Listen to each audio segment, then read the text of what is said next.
Uh, I'm having technical difficulties. Can you guys hear me? Sound check, anybody?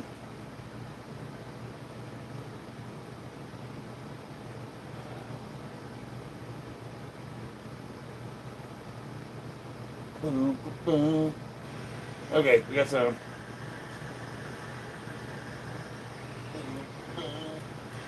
Okay, we got sound. Hell yeah.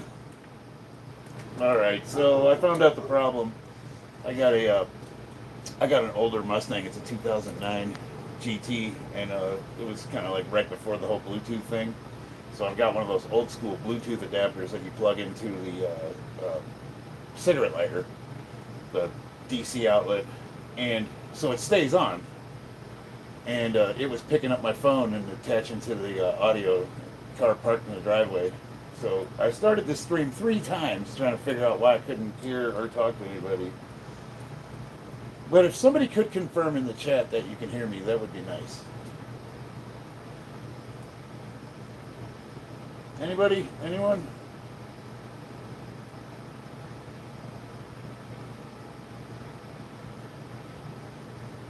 All right. Okay. Cool, cool, cool. Gray Ninja. I'm going to assume that that is my son Aiden. And this piece of crap tablet. Ugh, I hate this thing. Aiden, is that you? I wanted to show you something I was working on. Oh, that's not Aiden? Okay, so my son's favorite character is Green Ninja from Pokemon, so I thought that was him. I'm sorry.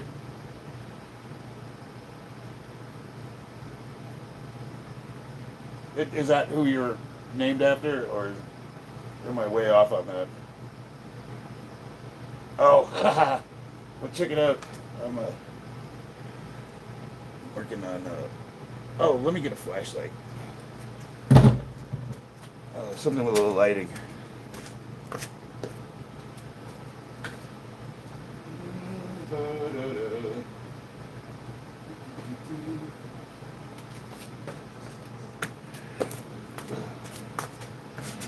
My buddy 3D printed this, and he was testing his printer out.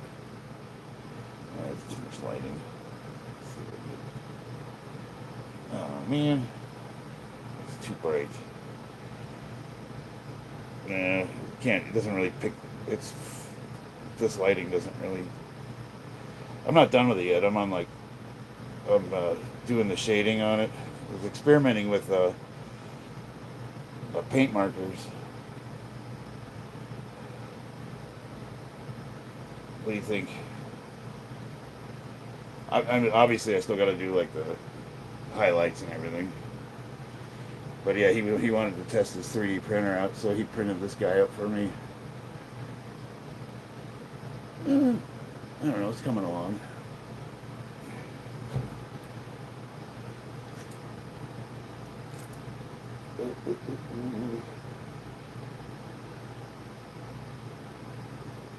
All right. Let's get to work. Man, I was supposed to stream an hour ago. I could not figure out why the sound wasn't working.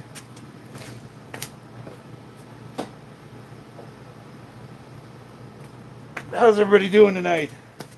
This is the first stream I've done in over a month. I've been working a ton of overtime. Mostly just, it's just heaven. There we go. I'm gonna be like Wes Watson. I gotta get the correct camera angle so it makes me look bigger than I actually am. And he does that thing where he leans into the camera and he's always flexing.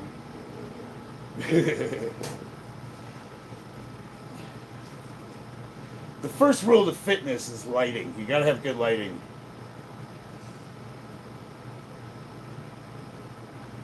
Who else we got in the chat? Anybody? Got my wife, who is my managing moderator. I've got my son. I have your Gray Ninja in the display case. I can't read that, but someone says hi. Grey Ninja sent Argentina for 98 joules. I have no idea what that means. Is that a World Cup thing? We got a 52-year-old former Marine, and he knew what Grey Ninja was. But he has no idea what Argentina for 98 joules means. Was that a South Korean flag?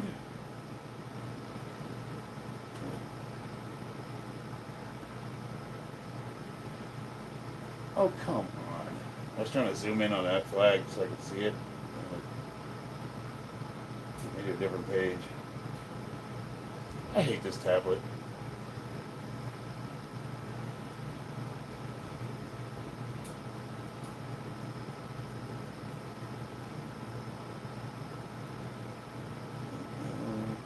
You're a fan, Argentina. Yeah, dude, soccer's cool. I'm not really into it, but I mean, I'll watch it. I used to be a rabid sports fan. I had back in the day, I was a Chicago Bears fan, and I had wear Walter Payton's jersey. I had a $300 suede leather jacket with Bears on it. I had Bears parkas, hats, license plate covers, and then I don't know. It just occurred to me one day, I was studying theology, and we were talking about ideological possession. You know how people. It could be religion, it could be politics, it could be, whatever, sexuality. People get attached to these causes, and it becomes part of their identity. Have you ever seen, a good example? We used to, the Marine Corps, to raise money for the Marine Corps ball, we used to have a beer cart, and we would be on the top level of the Qualcomm Stadium in San Diego, and we'd just sell beer, and all that money, all those proceeds went to getting Marines drunk, basically. Marines selling booze to get booze, if you think about it. And every time the Raiders would come into town, there was this big rivalry between the San Diego Chargers and the Raiders. These guys would, these two guys walked by the beer cart, and they started, I was wearing a Doug Flutie jersey. Remember him, Doug Flutie? And this guy says to me, he says, we're going to kick your ass this weekend. And, he's talking like basically threatening people. Like they were literally being hyper aggressive. And, most San Diego's Chargers fans are San Diego, it's not that crowd, and I was thinking about it for a second. I'm like, well, I don't actually play for the team, right? And you don't either. So who's we? But then I started as the years went by, I started realizing you see in the Marine Corps, I didn't just serve in the Marines. I am a Marine. This part of my identity, or powerlifting. I'm not Charlie, and I like to do powerlifting as a hobby. I am Charlie the powerlifter. And then people get attached to these ideologies, and it just becomes so part of their identity that one doesn't distinguish itself from another. And I've seen people get into fights over it. You get this Raiders fan. Basically, what wound up happening is these guys got into an altercation, and security wound up removing them. They actually got into a physical fist fight with a couple of Chargers fans that were up there. And I got to thinking about it. I was like, you're fighting people you don't know for a team you don't play for, and if those guys were walking by you right now, they probably wouldn't piss on you if you were on fire. You know what I mean? So after I came to the conclusion that it just seemed to be absurd to attach yourself to something to the point where it's indistinguishable from the rest of you as far as your personal identity, it just all seemed kind of silly to me to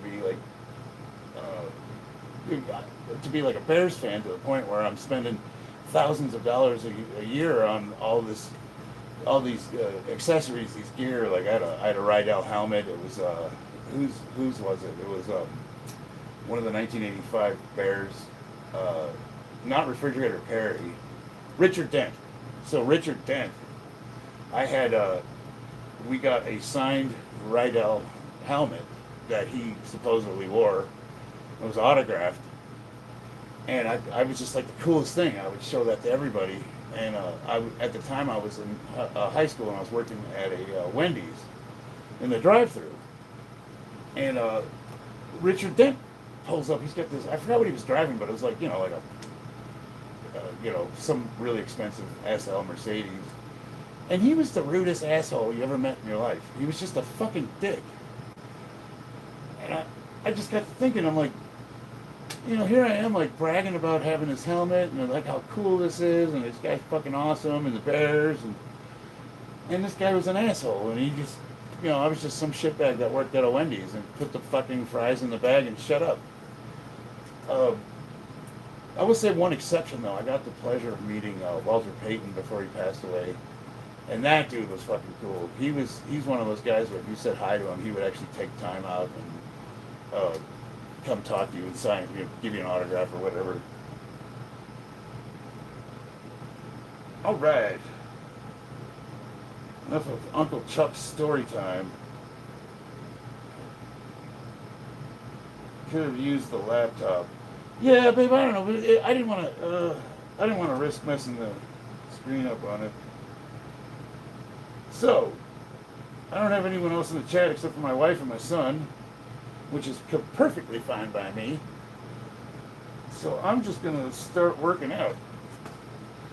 We're going to be doing squats tonight, but I thought I would warm up with I wanted to do some close grip bench just to hit the tricep. I cut my finger. I sliced it super bad, like all the way to the bone. I gotta be careful here.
Liver.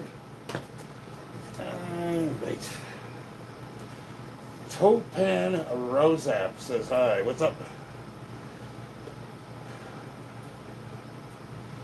Whew. The first time I've streamed in over a month.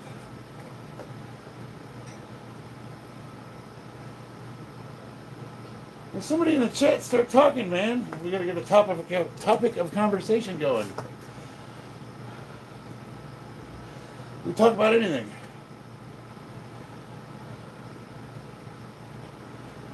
Geopolitics, video games, dogs.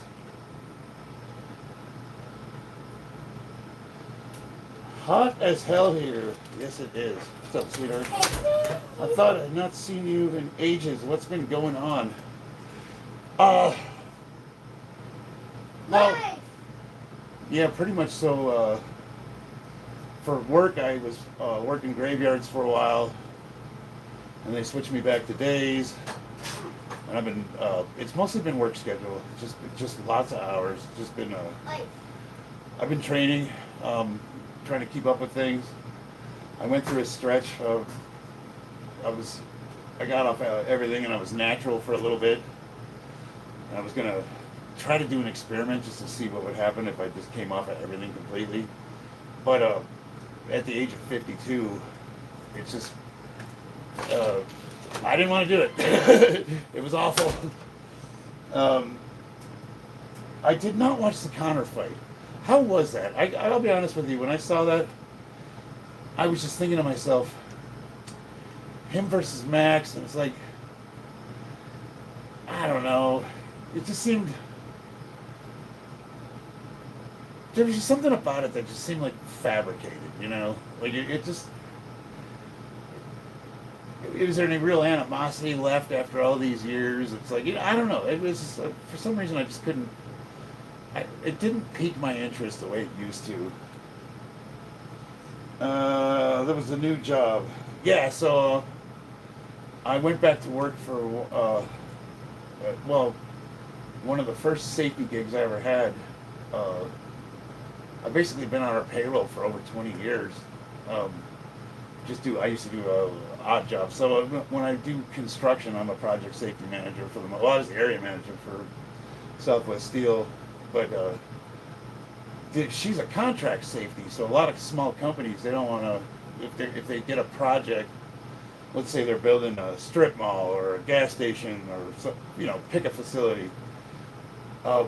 It doesn't make a lot of sense for them to hire, train, budget for certain departments like project managers, engineers, architects, safety. Safety is one where it's like you're going to spend all this money to get this guy certified and up to speed. In order for a safety person to run a job in Vegas, you have to be what's called OSIP certified, which is a huge test you got to take with the state. The state OSHA has to sign off on you, and you got to get all this training, or you get to inspect scaffolding, let's say. I have to become what's called a competent person, so I'll go to like a 2-week scaffolding training course, and that costs, that can be between $2,000 and $5,000 a person. So the point being is you spend all this money, hire a safety person, project ends in 6 months, you can't keep them on the payroll, so you lay everybody off, and you're hoping that, maybe they'll stick around for the next project, but the guy's got to eat, so he's probably going to get a job with whoever's hiring, and this is just like all the companies sort of bastard, they absorb, like, you'll see guys in construction that have worked together for 20 years, but they've worked for 10 different companies. It's just like you go from crew to crew, whoever's hiring. So if you're a company owner, you wind up spending all this money on people that you don't know if you're going to be able to retain after a year. So what a lot of these companies will do is they'll hire a firm that contracts safety people out, which is what Dr. Hetherington does. And it's like rent-a-safety. And she runs the entire department. She basically becomes your safety department. And when the project's over, she just sends us to whoever's hiring. So we just go, we're working for her, we're on her payroll, but we might work for 5 or 6 different companies. And that's like a really economical way. And then you also know what you're getting. You know that, like, you call her up and say, hey, I need an OSIP certified safety manager who's, trained for incident command and trains. He needs to do train plans and traffic shutdowns and all sorts of things. Well, she's going to pick somebody off her list that has tenure and has all the certifications. Or if you just say, hey, I need a safety cop. I'm running a small job site. I just need someone to be there to tell everyone to put their hard hat on.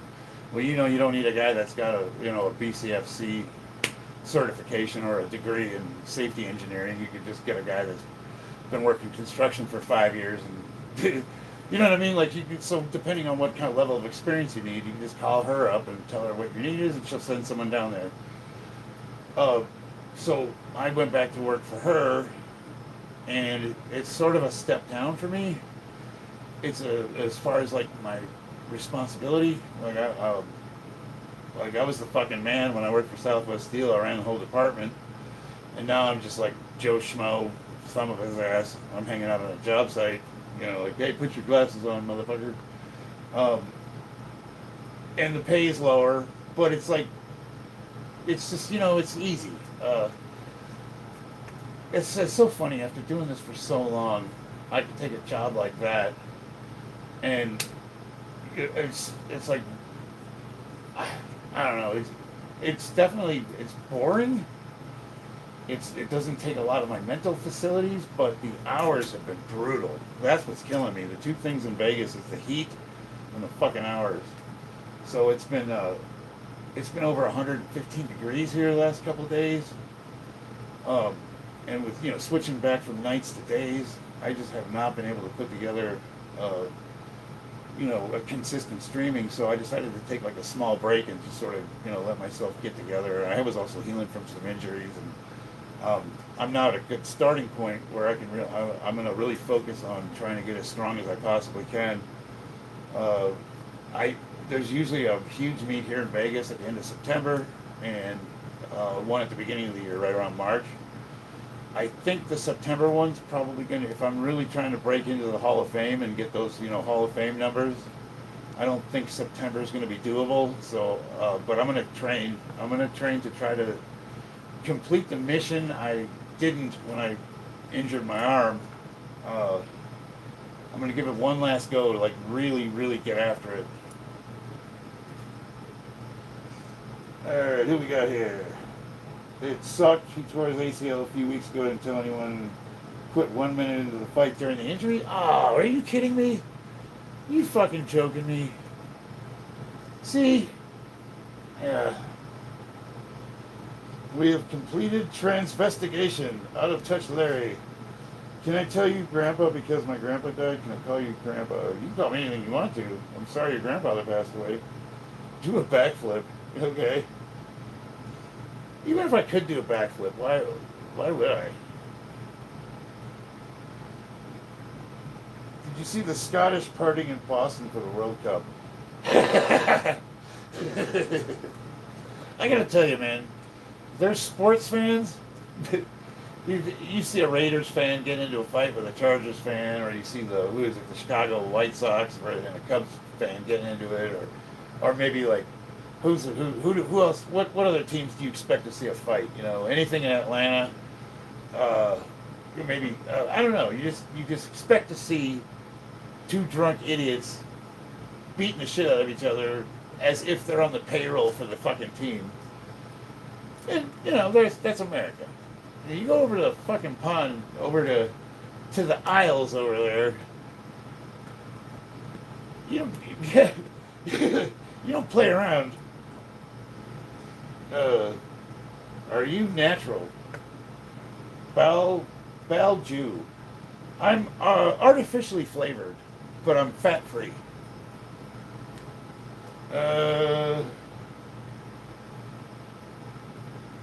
Yeah, there's just something about a soccer hooligan. What was it, the one where they started a fight and it collapsed some of the seating, and there was more casualties from the people that were trying to get away, like they were trying to exit, and they wound up smashing everybody up against the fence, and there was like 4 or 5 people that died, like trying to get away from the people that were fighting. I mean, that's usually sports fans from the Bay Area in California get into fights over their teams. Yeah. Like I said, I was, I lived in San Diego as a Marine. I was there for, goddamn, 11 to 15 years, somewhere like that. And it was just funny to watch. These guys, they would literally double and triple the security at the Qualcomm Stadium. Back in the day, it was the Jack Murphy. They changed it to Qualcomm. And we're talking about a San Diego Chargers team that had Doug Flutie as the quarterback, Ryan Leaf, I don't know if you remember him, and they had Natron Means was their running back. And they had that badass linebacker, Junior Seau. It was just like a team where, they won 5 games 1 year, and they're like, the Chargers are doing better. They almost had a winning record this year. And then you got the fucking Raiders, and back in those days, they were shit. I mean, that was during that weird. It was just that time frame there where, the Raiders fucking sucked too. They didn't have anybody. I can't remember who did the Raiders have. That wasn't Ronnie Lott was on. He played for San Francisco. I say. I can't even think who their quarterback was. And so you have 2 shit teams. And you got guys that are literally getting stabbed. There's gunfights in the parking lot.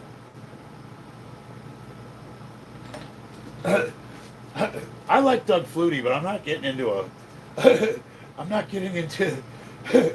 firefight over the guy. Natron Means. You see, saw you on Grindr this morning. You sure did, Lucky. What's the going price these days? Uh, what is Grindr, anyways? People bring that up a lot. Like a dating site for homos or something. Just don't tell my wife. Oh wait, she's in the chat. Shit. Damn it. They're on to me, babe. Let's see. Your work sounds interesting. Sometimes, especially for me at 57, you don't want other people's bullshit as a manager to turn up to do your job well and stay in my lane. Exactly. So that's the other reason why I took this job is like after what happened with Southwest Steel, I just called Doc up and I was like, you got anything going on? And she basically told me, she's like, yeah, I'll hire you and I'll pay you a good wage, but um, you're not going to be, you're just going to be a field safety. You're going to answer to her regional. I know more than my boss does. Like I could easily do his job better than he could, and I know that sounds arrogant to say that, but I really could. But I'm like, dude, I want to show up, do my 8 hours, go home, not answer my fucking phone. I don't give a fuck what you need. I'll see you at 8 in the morning or whenever the shift starts. I don't have to worry about production meetings or scheduling or fucking estimating or budgets. I just show up, yell at motherfuckers with their PPE on, pull a few extension cords that are bad, and just go home. And then it's so funny because all the other safety people that she has working for her, they're all like they've only been in the industry for a couple years, and they're at that level where they're starting to become experienced, and that's usually that little know-it-all phase that we go through with that. What do they call it? It's not Dunning and Kruger. It's that curve where you get enough knowledge where you're experienced, and then you become in a position of authority, and you start thinking that you know everything and you're the man, and then something happens and you realize you don't know fucking shit, and you don't even know what you don't know, and there's so much to learn that it'll take the rest of your life, and at that point you become teachable. And it's like, what Socrates says, like, I don't even think I could directly quote him, paraphrasing, it's like, all that I know is that I know nothing, essentially. And then you become teachable, and you don't have the ego.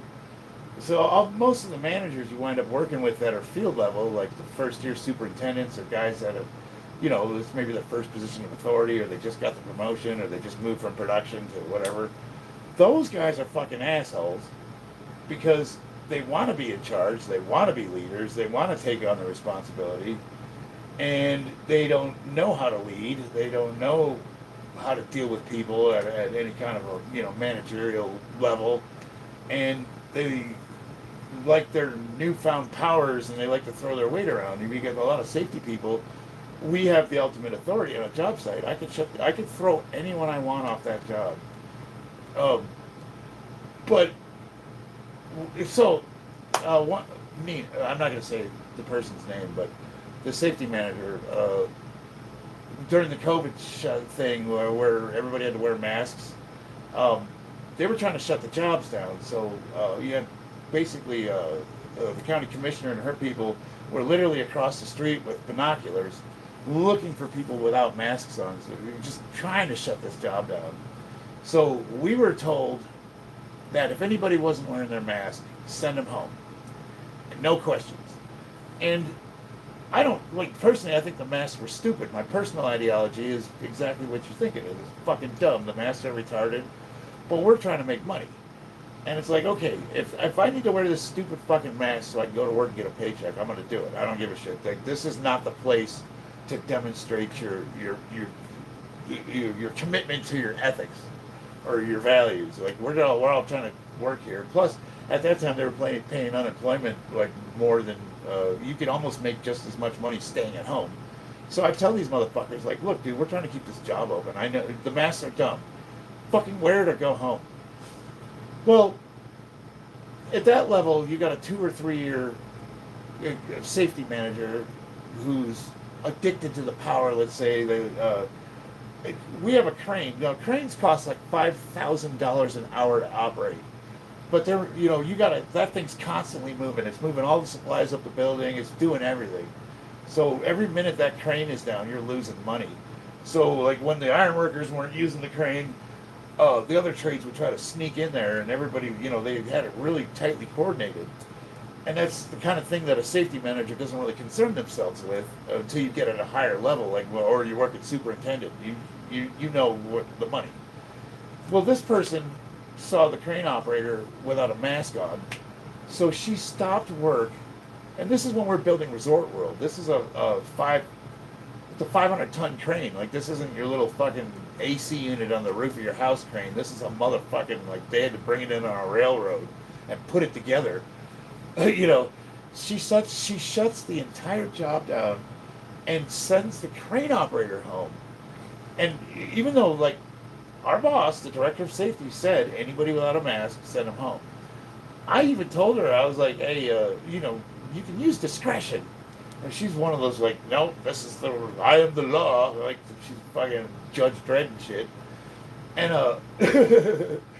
I'm just thinking, like, I told her, I was like, man, I don't know, I don't think it's a good idea. And she's like, no, you don't take safety seriously. There's no exception to the rules. The rules are the rules. He knows what I'm like, all right, okay. So I'm in the office, and I see the owner of the company come in, and he marches straight past us, and hears door slam. And then the superintendent of the job site, he calls the director of safety, and he says, I need to see you in the office. And I hear screaming, like, holy shit. And then, so the owner of the company wanted the entire safety department, me included, fired. He wanted to get rid of all of us. He wanted to fire the director, who was family, and he definitely wanted to get rid of the person who shut the crane down. That's how mad he was. So I could hear a little bit of what was going on. She basically begged to keep her job, and at the end of the day, nobody got fired, but it was basically understood that if anything like that ever happened again, like, you know what I mean? And so this person got called in the office and talked to, and in her defense, she's doing her job. She's doing exactly what she was told to do, but you could tell, like, you could kind of tell, like, what kind of managers they are, because when they were first given the order to send anybody home without a mask, they had this, like barely contained glee, like, oh, goody, I get to fire someone. And I'm like, you know, that's the one reason why I wound up leaving that company to begin with, or, like, move on, because of the attitudes of some of the safety people. Like, they just couldn't wait to fire someone. They just love that authority. And I was trying to explain to him, like, you know, you could use discretion. You don't, like, there's rules, and yes, regulations are regulations, but, you know, say somebody is not wearing a harness, there's a zero tolerance policy. If you're not wearing a harness and you're up at heights and you're not tied off, you're supposed to be immediately fired for that. And these people would take these cameras that zoom in like hundreds of yards, and they would get pictures of these people, and they wouldn't even stop work. They wouldn't even go up and tell the guy, hey, you're unsafe, you need to stop. They'd send that fucking photo in to me and be like, I got him. I'm like, what do you... So now I'm in a position where I have to remove this person because there's photo evidence.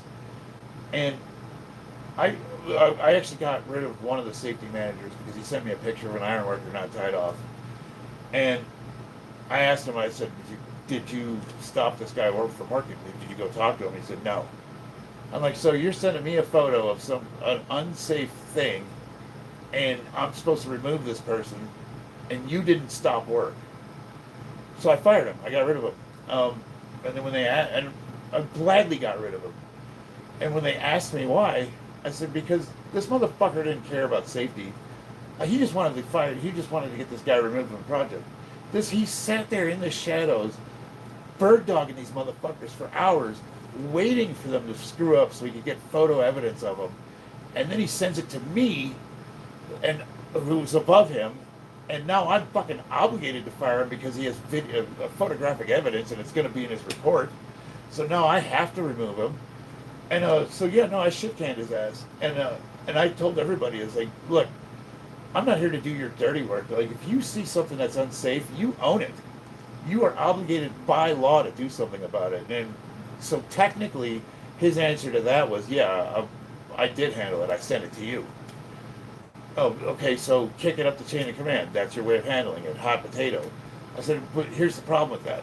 If you really thought this guy was unsafe to the point where you're going to fuck his family, like his paycheck up, and you're going to mess that crew up because you sent the only journeyman on that whole crew home, and now you got 4 fucking apprentices or third period apprentices. You basically halted production and cost the company thousands of dollars of money just so you could fire someone, and you didn't even go try to stop the unsafe incident. Like, no, you don't care about his safety. All you want to do is flex your fucking muscles and show like fuck that guy, fuck you, fuck your family life. The guy he tried to send home, his name was Preston. I tore his paperwork up and I said, no, get back to work, dude. Um, how did I get on that soapbox? We were talking about managers, where you at the beginning you kind of like you see it a lot in the military with like corporals and sergeants, like when they first become NCOs, they're kind of assholes, they're dicks to work with because it's like the first power they've ever had. But then after a while, you get to that point where um, you're actually there doing your job. Like the best leaders I worked for were people that didn't want anything to do with leadership. They were put in a position where they had to do it.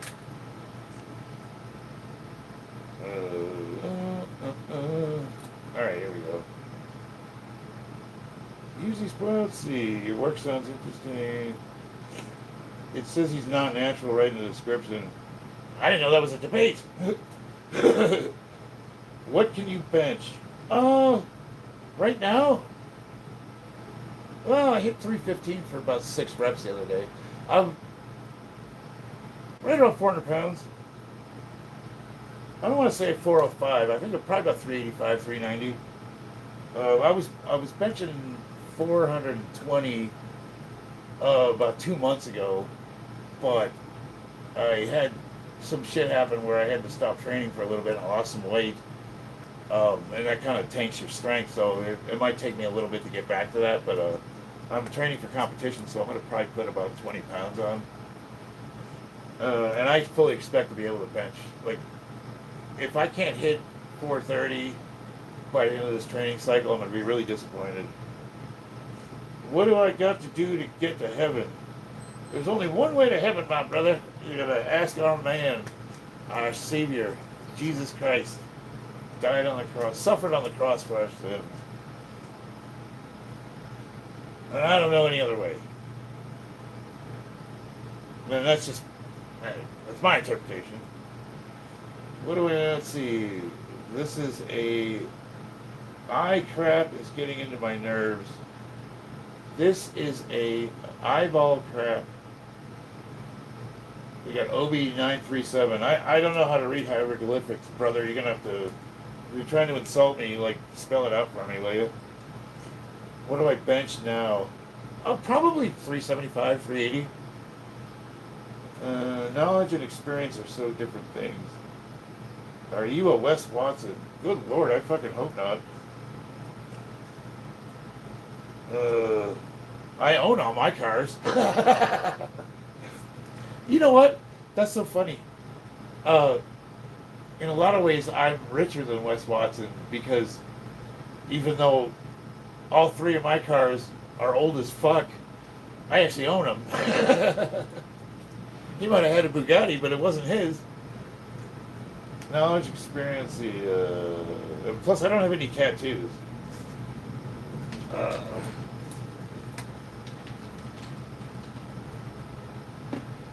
We got Joe G 9505. Hello, I was wondering if you couldn't or wouldn't have done that after when it was all it shouldn't have been in the. Okay.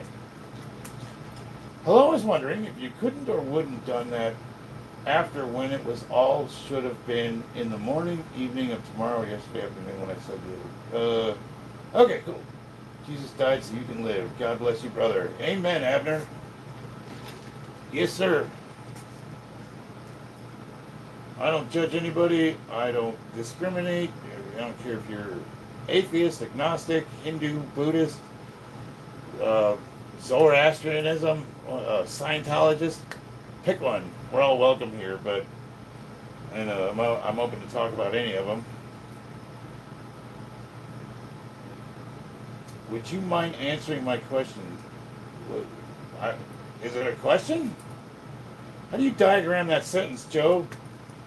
You sharpen a pencil and then jam it in your fucking ear until your nose starts bleeding?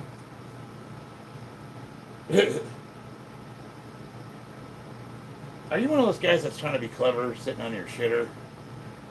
It's not coming across. It's word salad. And I like it when trolls put effort into it. And if it's genuinely funny or insulting, I'll definitely read it, even if it's at my expense. I don't care. You know, we're all looking for a good laugh. But there's a, it's that Dunning-Kruger thing we were talking about. You got that first curve where you think you're being clever, and you got to get down here. Go back to the drawing board, brother. All right, let's do some exorcisms. While you're thinking of something that's like a witty retort, perhaps, I'm going to hit this bench press. I cut my hand really bad, so I don't know if this is going to work. I'm just doing a couple sets of close grip. I'm going to hit the triceps. I'm going to do the really close one.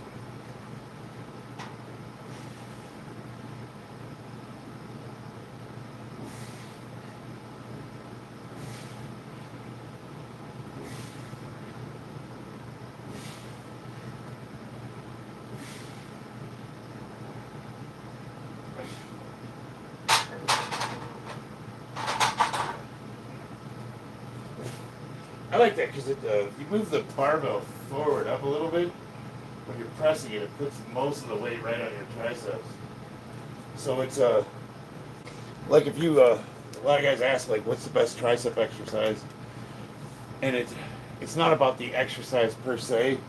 Triceps are a muscle that respond really, really well to heavy weight.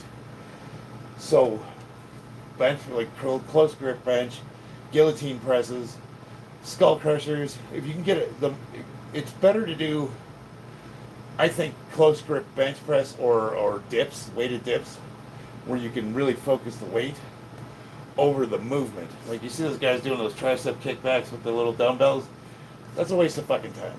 Like if you're seriously strong or you want to be seriously strong or you're benching your body weight or heavier, get away from all those stupid movements and just fucking put some weight on the bar. But move it to where you can get most of the weight focused on what you're trying to hit. That's kind of one of those where what's another good? I think weighted dips are really the way to go. If I had to pick one movement, weighted dips where I'm upright, so all the weight is focused. You're not. I mean, it's gonna hit all the target muscles, but it's gonna primarily focus the weight where you want it. And then you could do, you do 2 or 3 sets of 3 to 5 reps, or you can sit there all day doing those stupid rope pull downs, and I'll do those exercises, but I'll do them kind of as like a finishing move, as opposed to the primary movement. Is your finger okay? No, I cut the shit out of it, dude. So I had a pocket knife, and I was trying to poke a hole in some plastic, and I pressed on it, and it folded. It cut me right to the bone, man. Ah.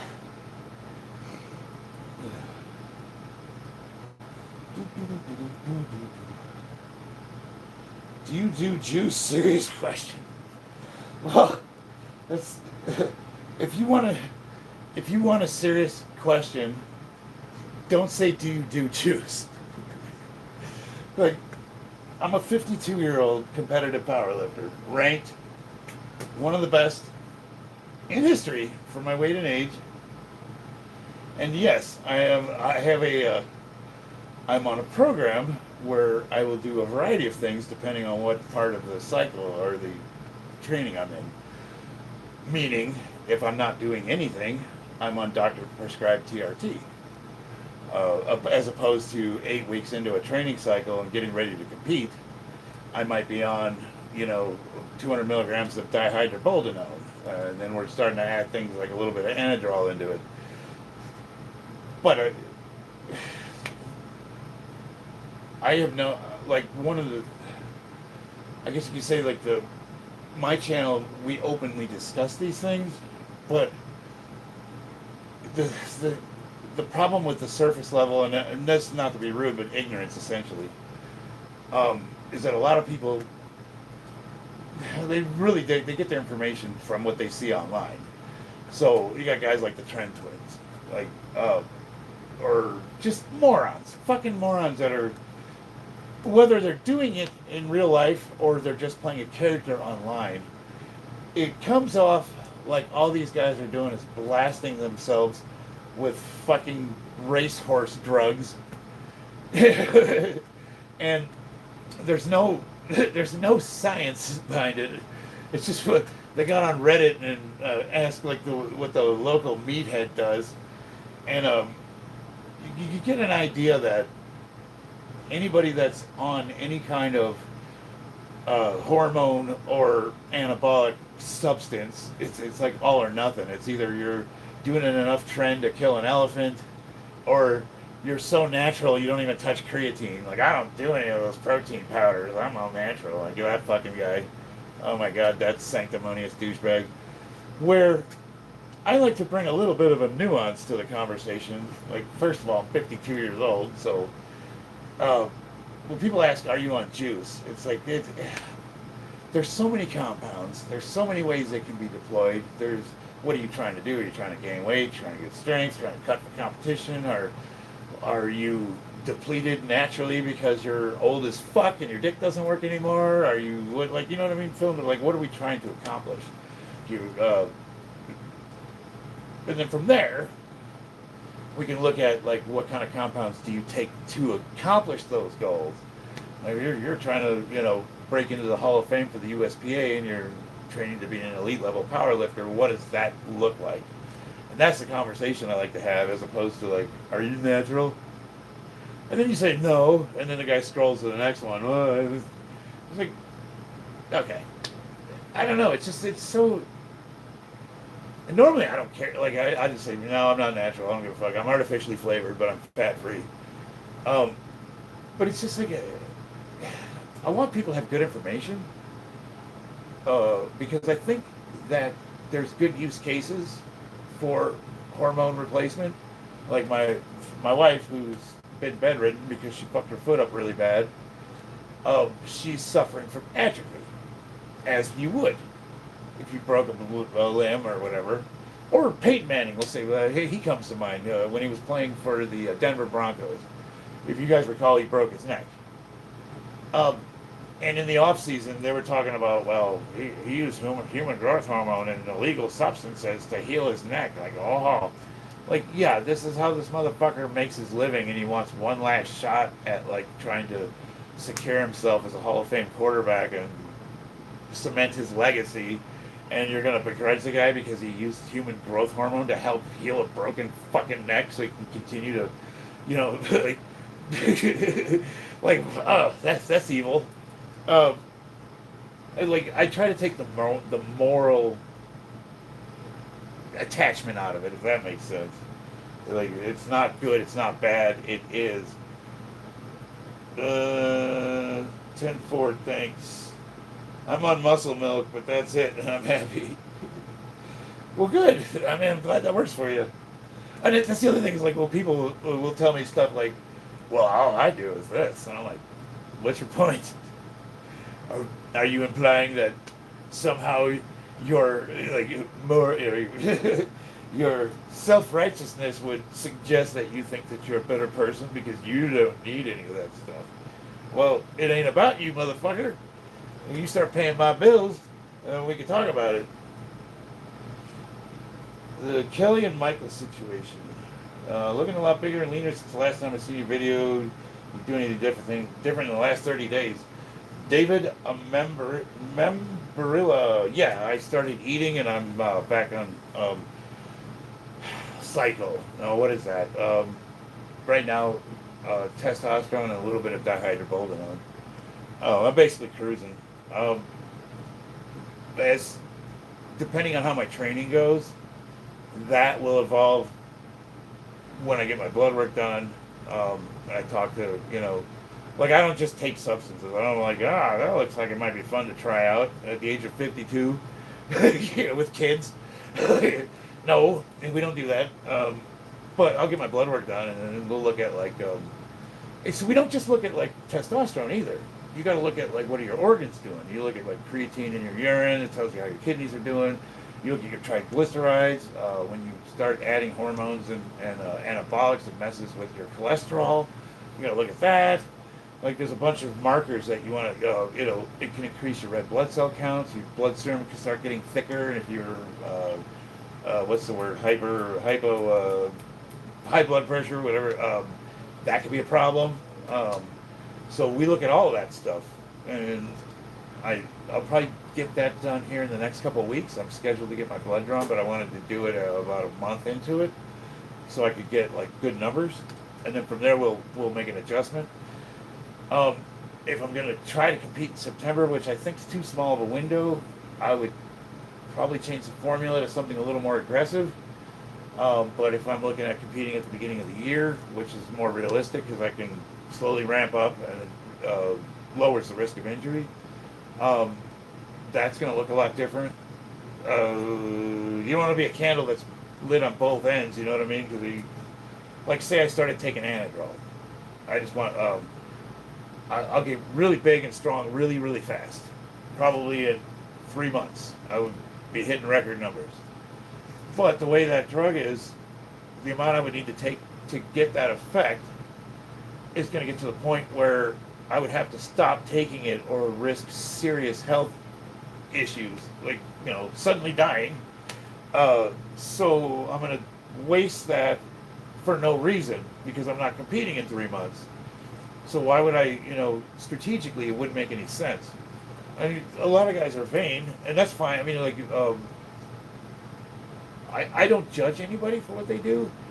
I'll say if I disagree with you or I think it's unsafe. But that's not a judgment. That's just like, I'm just throwing an opinion in there, and I hope like you would consider that. Just like people, they offer me a lot of criticisms, and they'll offer me their opinions. And I might not, whether I agree with you or not, I will still consider what you tell me, and we'll have a discussion about it. Looking at videos killing Michael. No, I may one day. I just don't need it yet. Yeah, and that's the other thing is like, just because you do turn a certain age doesn't mean you have to do anything. I was 100% natural until I was 46 years old. Not quite. I think it was between 45 and 46. And I went on because I had low testosterone from aging. And like, you tell me that modern medicine is going to improve the quality of my life. Like, fuck yeah, man. How much testosterone are you tonight? Are you pinning once or twice a week? So I like to do microdosing, but it's 200 milligrams a week of testosterone ethynate at 300 milligrams. Yeah, so I'm taking 200 a week of test and 100 milligrams of dihydroboldenone. And then when I get my blood work done, we'll adjust from there. So I'm shooting for that 1,000. 1,000 to 1,200 is the highest. So if I'm low, if I'm in 800-900, I might bump that up a little bit. If I'm high, I might lower that a little bit. And that's what we go on. We go on. We don't go by arbitrary numbers. I base the numbers on my blood work. So we got Alticifer says fuck Trump. Forever Iran. Okay. Good luck with that. And I'm only 39, and I get what you're saying, though. Yeah, dude. Don't ever feel. I try to take the morality out of it. It's not good. It's not bad. It's what you do with it. There's some people that are so sanctimonious that they think that anything that's illegal is just bad and you shouldn't do it and I would never. And it's like, ah, okay. I, I'm more like, is it safe and reasonable? Can you meet your goals without seriously risking your long-term health? Um, so you gotta weigh the good with the bad, and a lot of people, they try to make their answer fit what they want. They want the good, so they tend not to look at the bad too much. But I always say, try it if you're gonna at least be honest with yourself. So you gotta really really weigh the risks. And I'll be honest with you, if I wouldn't have gone on it for low T due to aging, I wouldn't have. I would still be natural.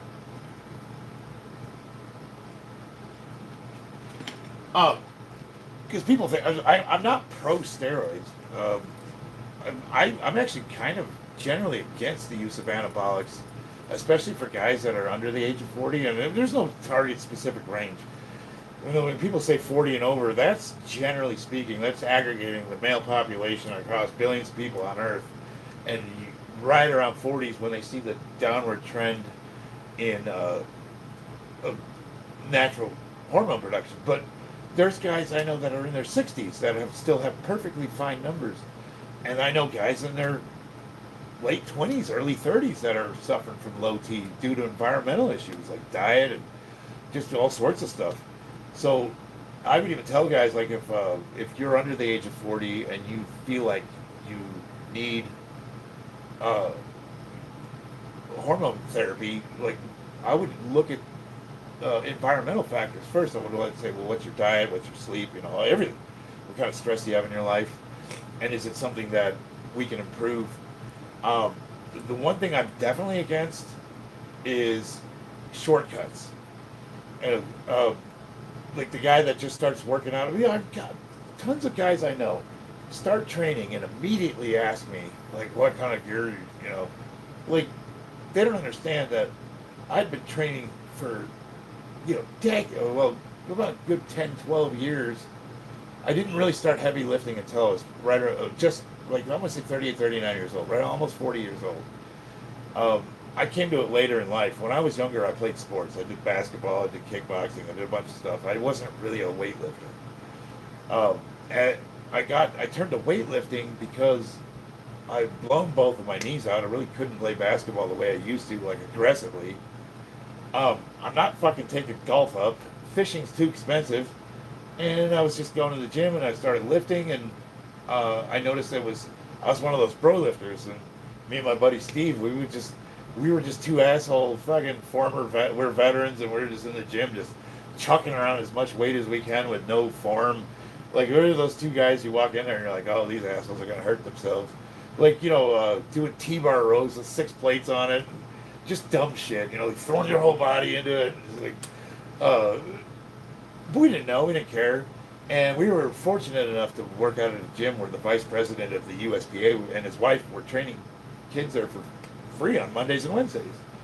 And he came up to us one day and he was like, basically pointed out that you guys are you're pretty strong, but you're gonna fucking hurt yourself. And why don't you start training with us? And I'm thinking, like, this fucking asshole. And it turns out he's like a multiple world record holding, bench press. He was in his 60s at the time. Unfortunately, Alan passed away. He had a blood condition that he lived with for many years, and I finally caught up with him. But he's an amazing man. He started training us, and about 2 weeks into training with him, I come in and he's got a singlet, the little the the cute little uniform we wear for powerlifting, and he got some wrist wraps, and he said, I signed you up for a local competition. If you're going to train with us, you have to compete at least once. I'm like, oh shit. So it was a couple months out, and I did my first competition, and I won first place for Masters 40 and over, and I was also last place because there was no one else my age, so I was the only person that was there 40 and over, but everybody was cheering for me, and I think I had like a 520-pound deadlift, a 250-pound bench. my squat was probably 450 at most. Man, I don't even know if I hit 450. But I remember it was a local meet, so I felt like I was one of the higher lifters in the competition, and everyone was so friendly, and it was a lot of fun, and they were all cheering for me at the end when I did my fourth deadlift attempt, and because they were screaming, I felt like I was breaking world records, man. I had no idea. I really did. It was like I said, that curve where you think you know stuff, and then you find out you don't know shit. But I really, really thought, like, wow, I'm good at this. And then a couple months after that, we went to an actual powerlifting gym, and I realized, like, I was the weakest guy in that place. I could do a little over 5-plate deadlift, and I walk in, the first thing I see is a woman repping that. What was her name, babe? She was that black chick. She was also training with Steffi Cohen. She was training there. And these chicks were way outlifting me. I was like, what the fuck? Everyone, like, my bench press was so pathetic, it wasn't even warm-up weight for these guys. So now I'm thinking, like, oh, I really suck at this. Like, I'm not good at lifting at all. And it was one of the older guys, his name's Chris, he kind of said, you gotta get that out of your head. He's like, you're comparing yourself to other people. And he's like, you just found out about this sport, you just started lifting a few months ago, and it's like, you have way too high expectations for yourself. We're talking about like newbie gains. Like, I first started training heavy, and every time I went to the gym, every week I hit a PR. So I started out with a 315-pound deadlift, which I thought was heavy, and every week I'm putting 50 pounds on this motherfucker. So I started doing math. I'm like, man, by this rate, I'm going to be able to deadlift like 600 pounds in 6 months, right? Because I'm putting 25, 30 pounds every time I come in. Well, I didn't know about that. Like, the linear strength curve runs out. It doesn't go up forever. Otherwise, we'd all be Eddie Hall, right? And I found out that my linear strength curve ended right about where I was at with the deadlift already, 535 pounds. So I'm already at where I have to grind.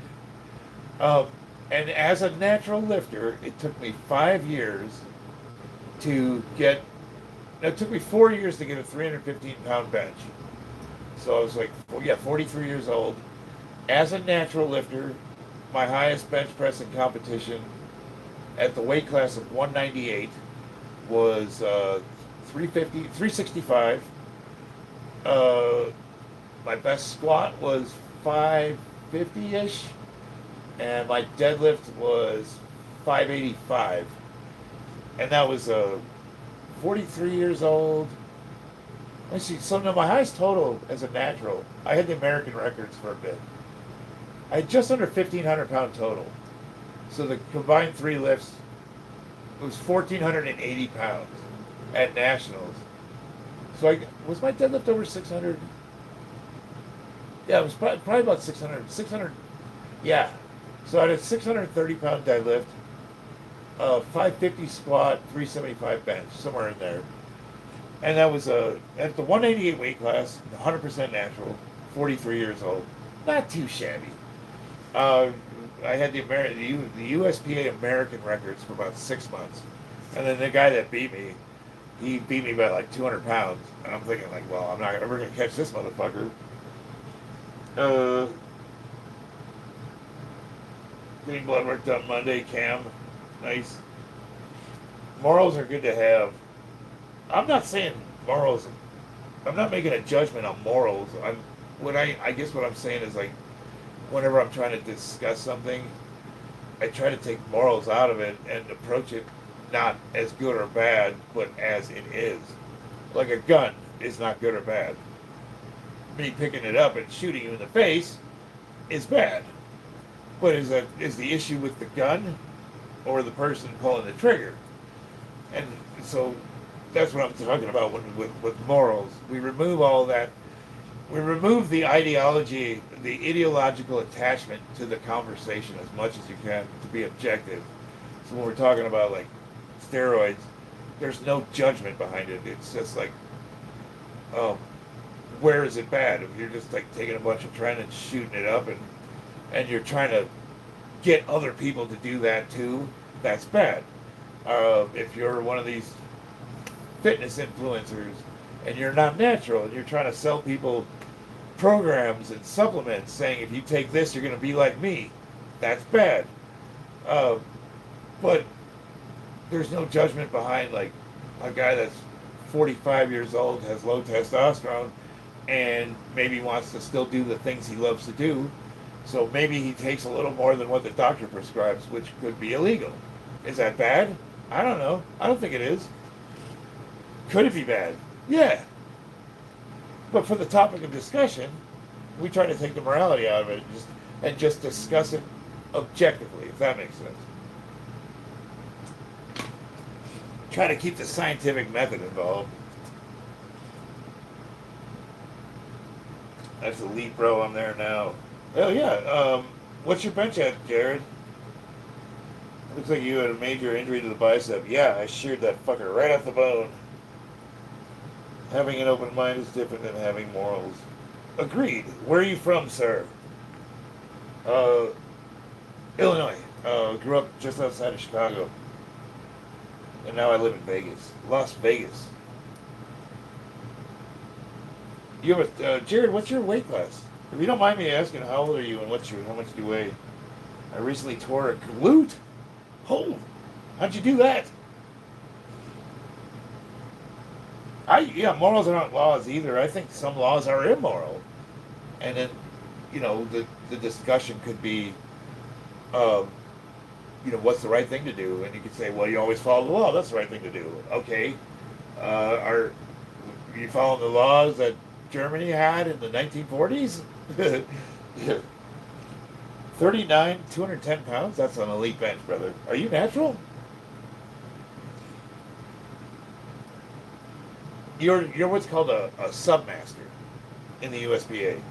The 35 to 39. A submaster is a tricky category because if you look at their numbers, they're not really that much different than the open. You don't really get a whole lot of advantage. My max bench was 205 back in 2023. I was natural then. I weighed only 130. Holy fuck! You weighed 130 pounds and you had a 205 pound bench. Damn, bro. That's pretty damn good. So if you don't mind me, you were on deployment and you had time to work out. I'm going to guess your MOS. Were you air wing? I was artillery, so I'm a pogue, so. When I was deployed, the only guys I saw that had time to fucking throw weights around were the guys that were working on the jets. 31 Bravo, fuck yeah. MP. Okay, so I'm a jarhead, so I had to think about that. 31 Bravo, that would be, my MOS was 0844. And, your MOS would, no, that's not an 03 MOS, MP. The MPs I knew that when I was on deployment, those guys were kicking doors. They were the ones that were like interrogating prisoners of war, if you know what I mean. Yeah, I knew his army. Thank you for your service, brother. I'm 190 and struggle with 2 plates. Just not trained well. People ask me, like, what's a good bench? Is 205 a good bench? I don't know. There's so many things to consider. Like, what I consider to be a good bench is, can you bench more today than you could yesterday? Yes, that's a good bench. There's no good and bad number. Like, whether it's your body weight, whether it's 135 pounds and you just started benching, whether you're...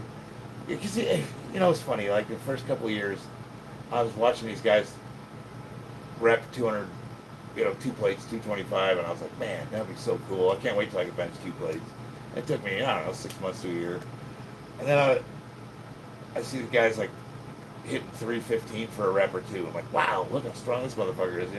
You go to any commercial gym across the United States, if you see somebody benching 3 plates, he's probably the strongest guy in the gym. Or maybe there's that old man in the corner that's, but generally speaking, 3 plates is for any commercial establishment, random commercial establishment across the country, it's rare to see people that can hit the replay. So you see that guy, I'm like, man, someday I'm going to get that. And that took me 4 years. And then I finally hit 315, and then I'm online just watching everybody and their mother bench press 405. I'm like, fuck, I didn't even know that was possible. And when I started training at a powerlifting gym, one of the guys that trained there, his name was Eric Spoto. And he was, at the time, this is 2016, he had the world record for raw bench press, which was 700 and somewhere in the neighborhood of 730, 733. Now there's a guy that's Maddox, Julius Maddox. He's close to 800. But at the time, Eric was the guy. There was guys that could bench more, but they had bench shirts. Like Scott Mendelson, he can do like 1,100 pounds. But he wears this shirt that literally adds 400 pounds to his bench. And we can talk about that sport because people are like, well, that's cheating. I'm like, well, dude, that's so much weight that it's literally like bending his bones when he's coming off the rack. Like, just unracking that. He's benching more than Eddie Hall deadlifted to break the world record. Like, yeah, the shirt, because he's a 600-something pound bencher natural. So that fucking shirt's adding over 400 pounds to his bench, like right in that slingshot territory. And I don't like equipped lifting. I think it's stupid. But I respect the fuck out of it because it's a totally different animal. For the longest time, powerlifters, natural, like raw power, not natural, raw, we were training incorrectly because we watched guys doing board presses and slingshots and doing like reverse bands. And we were training like them and wondering why, one, we kept getting hurt, two, we weren't seeing results. West Side Barbell, all those guys, those are equipped lifters. Not only are they all on steroids, it doesn't matter if you're on steroids or not. Equipped lifting, those are the bench suits. Eddie Hall, when he broke the deadlift, he was wearing a squat suit. And it's a suit that compresses, so when you squat into it, it stretches. And it literally adds 100, 200 pounds to your squat. You see all those guys, the really wide stance powerlifters squatting, those guys are wearing squat suits. So it took us years to figure out that a raw lifter should be focused on range of motion, like using a camber bar or Duffalo bar to extend the range of motion, and instead of doing the overloads. Now, overload pressing is fun because you can put way more weight on it, and it's just cool, like rack pulls for deadlifts. And I'm not saying it doesn't have its place. It can have its place, but you're going to get way, way, way more mileage out of doing stiff leg deficit pulls than you will doing rack pulls that are 300 pounds more than you can deadlift. It's just not as cool. It's not as fun. I still do rack pulls just because I could put a fucking 1,000 pounds on the bar and move it 6 inches. It's stupid. It does nothing for my deadlift. I have no problems locking out. Why would I train like that? It's fun. It's ego lifting. When I add some serious numbers to my deadlift is when I stand on a platform and I do stiff leg like Romanian deadlifts. At half the weight I could deadlift normally, so if I'm a 680 pound deadlifter, I'm looking at 330, and I'm doing reps with that. Nobody looks twice at you. There's nothing exciting or fancy about it, but that's where I put 100 pounds on my deadlift as opposed to overloading. Like I was training with a slingshot, and where I could bench 350, I could do 375 at the slingshot. As my slingshot bench press went up, my raw bench press went up. But that's also how I blew my shoulder out. And so then I got away from the slingshot and I started doing camber bar, which extends your range of motion and lowers the number you can work with. But what I found out was my gains, like I was able to PR every single, all my weights went up way faster when I started focusing on range of motion as opposed to how much weight was on the bar. A lot of times, I'll do trap bar deadlifts, which has a handle on it, which is 4 inches. It makes it easier, and plus you can stand under it, so you can just get more weight. it doesn't really help your deadlift that much. It's actually better for your squat, to be honest with you. I'll still do those after a long break because I can put a shit ton of weight on it, and it's just good mentally. It gets you back in the game. It gets you used to handling the weight again. Because if you've taken any time away from lifting, the scary part could be just like getting your brain acclimated to heavy weightlifting. So we go through what's called heavyweight acclimation. And that's where the overloads come in because it's like a confidence builder. That you just know, okay, that wasn't as bad as I thought it was. But no, for a raw lifter, we get most of our mileage out of AMRAPs that are extended range of motion. Stocksphere, I'm 20, can ask you something. You can ask me anything you want, brother. Thank you, Jared, I appreciate it. And we do Leo armed escorts. Oh, yeah. There's a technique, I don't got it. What's that, Urban Cowboy? Which technique? Work out with dumbbells sometimes and concentrate on your biceps, y'all bench more.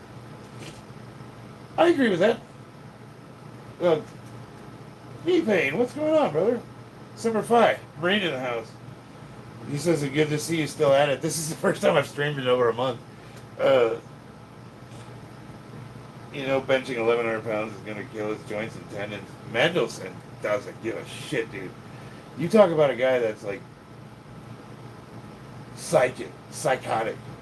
He's just a different animal. That dude has torn his pecs off of his chest. Like, he doesn't care. He'll die under that barbell. I'm like one of those guys that's like,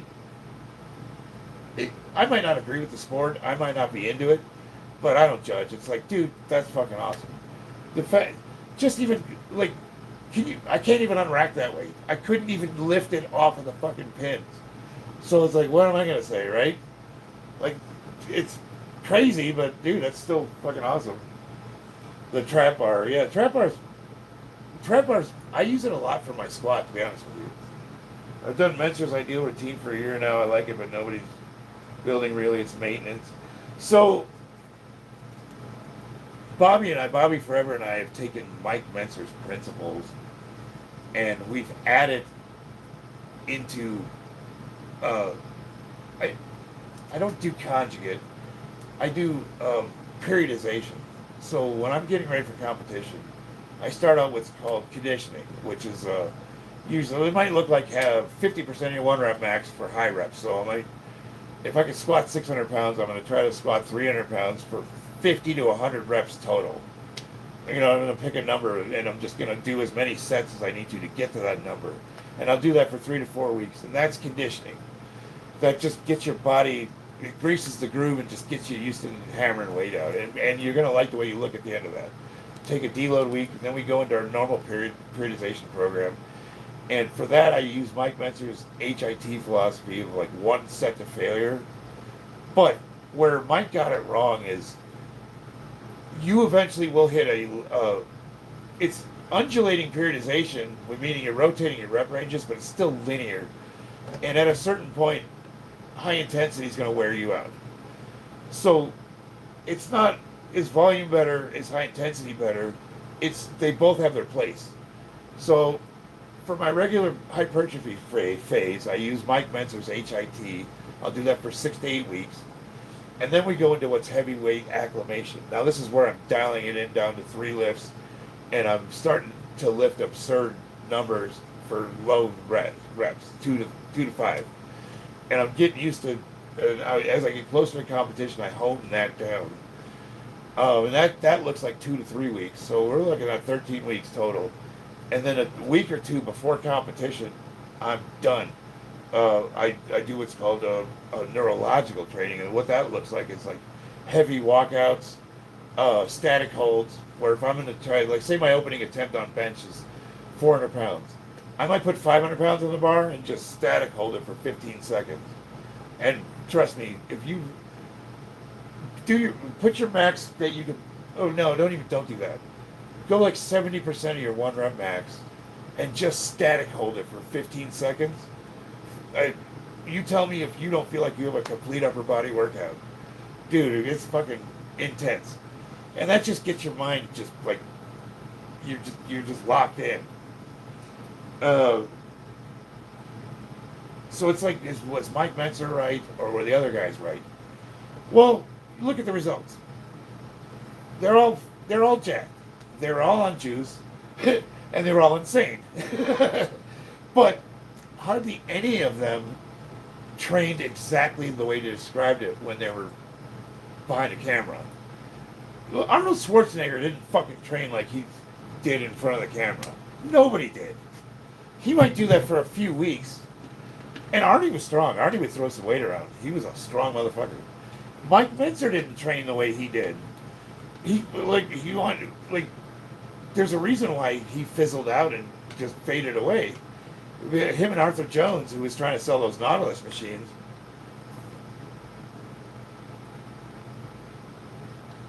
Arthur used basically Mike Mentzer and that other guy as a proof of concept that you only had to do one set of failure using his Nautilus machine. And he got really awesome results. But he's talking about guys that have had decades of prior training up to that point, so they already had like a huge solid foundation to build off of. So those are anecdotal results. But when I was reading Arthur Jones and Mentzer's books, I started to see principles. So the question I've been trying to ask for the last 10 years is, how can a guy that's on the downward side of the hill, 52 in a week or two here, I turned 52 on the 18th of this month, how can I still keep making gains at my age? Understanding that I don't recover the same way as a natural or as a younger guy. Doesn't matter if I'm on juice or not. You cannot, age comes for everybody. And I've answered this question with volume and recovery. And the way to get volume in is with super high intensity AMRAP sets, and then like 7 to 9 days off in between. Let the body heal. And I started PRing every competition. Every single competition I've had since the age of 40, except for the one where I was sick, I've PR'd at least one lift without raising my weight class. And I did, as every year I've gotten older, my volume has gotten less. The intensity of my training has gotten higher. So it's like, at our age, you gotta recover. You have to. Yeah, Mike, there's a lot I like about Mike. Mike had some psychological issues, though. Arnold definitely did rob it, for sure. And the point I was trying to make, Urban Cowboy, is when you said that Mentzer's routine is for maintenance. It is, but there's a way to kick it up a notch. And I'm proof of it. Well, no, scientifically you couldn't say I respond really well to it. Now, but you can look at my situation. So, why am I so good at my age as opposed to all the other guys my age? I didn't start lifting heavy until I was 40. So I didn't have the years of abuse and mileage that other guys had. I haven't been on steroids my whole life. I was 100% natural. I didn't even weight lift. I wasn't on roids when I was younger. I didn't even fucking lift weights. I played basketball. So you could say, is it because there's so many factors to consider, because I don't have all those years of abuse and injury, and I have stacked up some injuries in the last 5 years. I blew my bicep off the bone. I fucked my back up. I blew my shoulder out. Like, I've had some serious issues that took months to recover from. But that being said, I mean, like, dude, I have one competition since I was 50 years old, and it wasn't even the best competition. I think I hit a 1,610 total. And that one meet put me first place in the country, in the world, all federations, for my weight and age. Nobody had a higher total. And nobody's beat it yet. So how sad is that? Is that because I'm so good, or because everybody's fucking broken by the time they get to my age? I think it's a little bit of both. I think I'm a legitimately elite lifter, and everyone that makes it to my age is fucked up.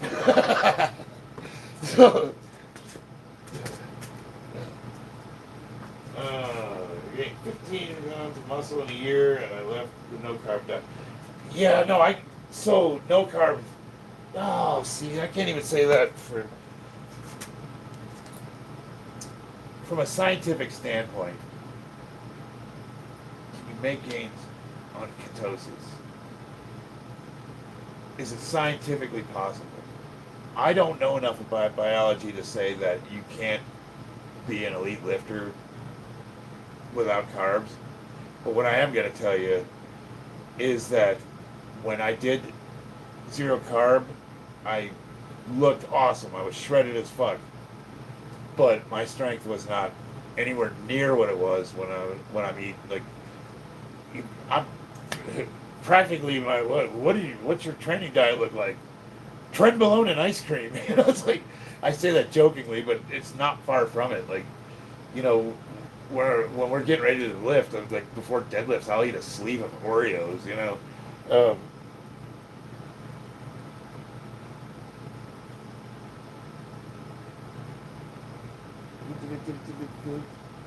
And I don't believe in bulking either. I think, especially as you get older, when you start putting weight on, yeah, you'll get stronger, but it's so hard to take that weight off. The older you get, it's just such a pain in the ass. So I like to do what's called lean bulking, where if I want to put weight on, I just add a 500-pound caloric surplus. If I want to take weight off, I'll just cut 500 pounds, and I'll slowly gain and lose about a pound a week. And I've been at this weight for so long that I'm dialed into where I could stay under 15% body fat all year round without really any struggle. People are like, how are you so shredded? And it's like, dude, I've been 200 between 198 and 220 for the last 10 years. It's just like you just get to know your body, What's up, kiddo? I don't know. I just want to say hi. Say hi. I am saying hi. There's the Channeler room. I'll see. Let's see if I can do close grip 225. Probably. My head's fucked up.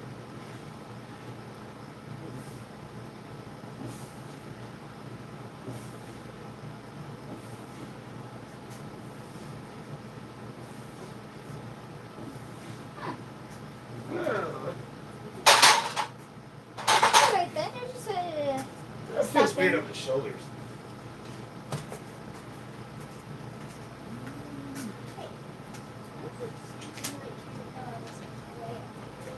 What's up? I was just making sure everybody saw that. Alright, see ya. See ya. Bye-bye. Alright. Let's do it.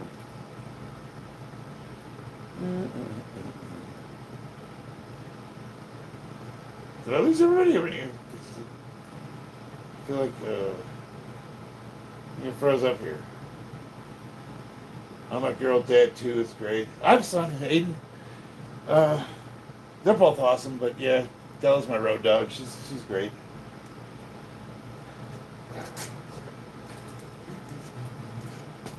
How long have I been on, guys?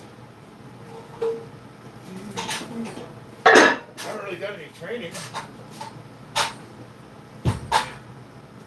I mostly just wanted to get a stream in because I haven't streamed in so long. Our streams kind of get like, sometimes we'll talk about serious stuff, sometimes we'll just talk shit. There's really no theme or rhyme or reason. Pretty much just talk about whatever. Sometimes people don't want to talk and I wind up just fucking lifting weights. Then I actually get a workout.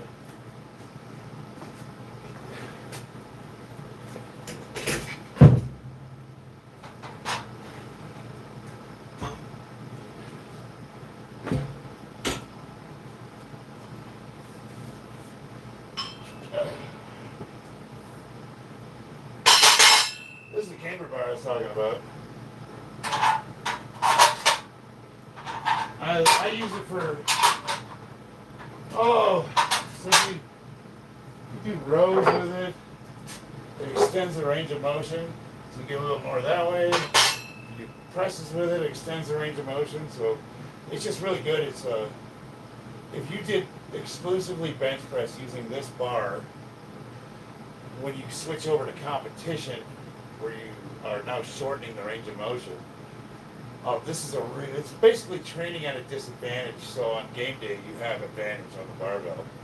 Now for squatting, it's kind of like a safety squat bar in that it moves the center of gravity of the weights a little bit forward. Which so if you're low bar squatting, you're breaking with your hips. If you're front squatting or high bar squatting, you're breaking with your knees. So this moves. It's when the low bar squat, it moves the center of gravity a little, which forces you back and just makes the move a little bit more quad dominant, which is harder, so you won't be able to squat as much. But then on game day, when you switch to the regular barbell where you have that advantage, it'll add 50 pounds to your squat. It'll just feel so much lighter. So I like to train with a disadvantage. Usually what I'll do is I'll rotate. So one week I'll squat regular low bar with the regular barbell, then I'll squat with the camber bar, and then I'll pick a different variation for the third rotation, which is front squats or something like that. With bench press, one week I do camber bar pressing, the next week I do Swiss bar, which is easier for me. I can usually bench about 20, 30 pounds more with the Swiss bar. Some people it's harder for. For me, it's just easier. And then the third rotation, I use the regular bar and just bench press normal. Deadlift, same thing. One week I do trap bar, which is easier.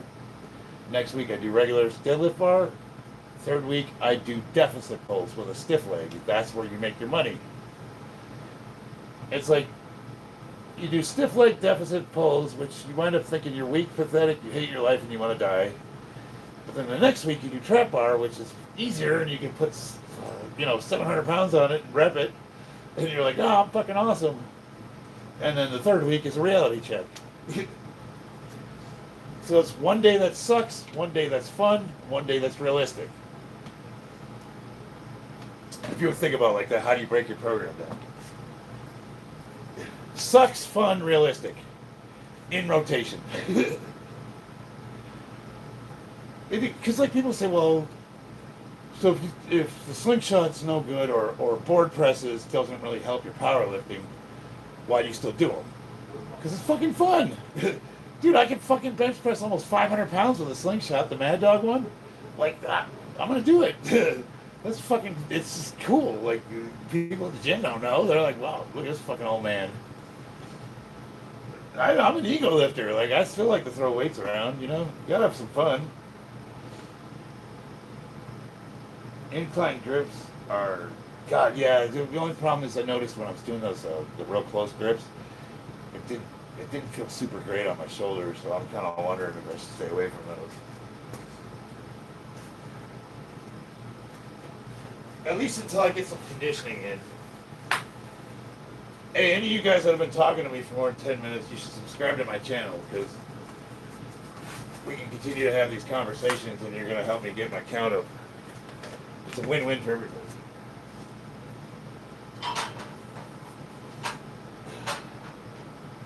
Ooh.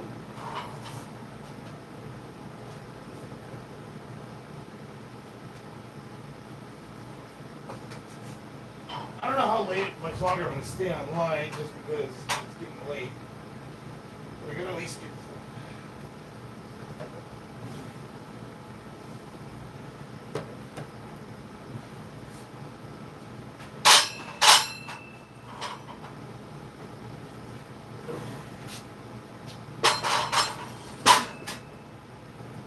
Get some squats in.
Who's in the car?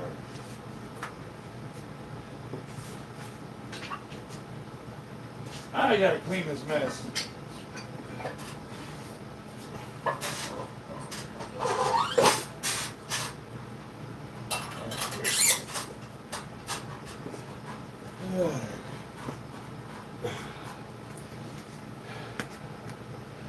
All right.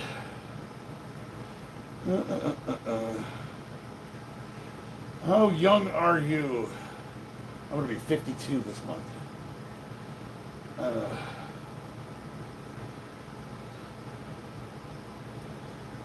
Rest in peace, Lindsey Graham. Lindsey Graham. Did he pass away? All right.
Okay, so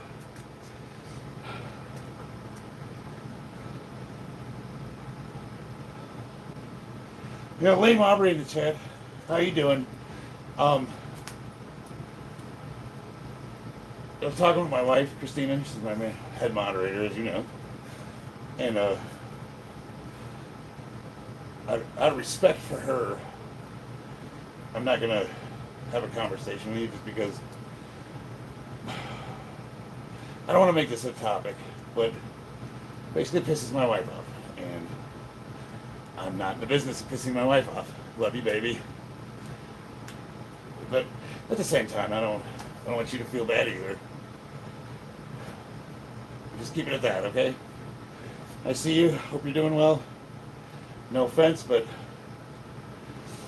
I'm a married man, and I love my baby.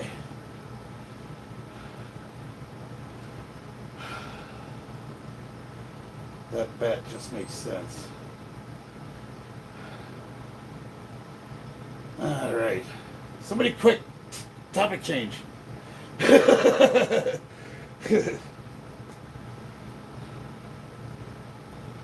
Oh, just uncomfortable silence. Awesome. Well, in that case, I'll just keep lifting.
Okay.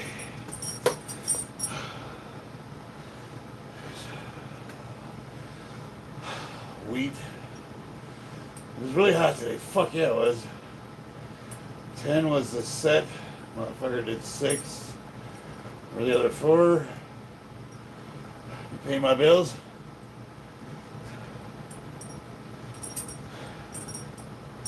If you can't squat at least 3 times your body weight, you don't get to tell me what my reps and sets look like.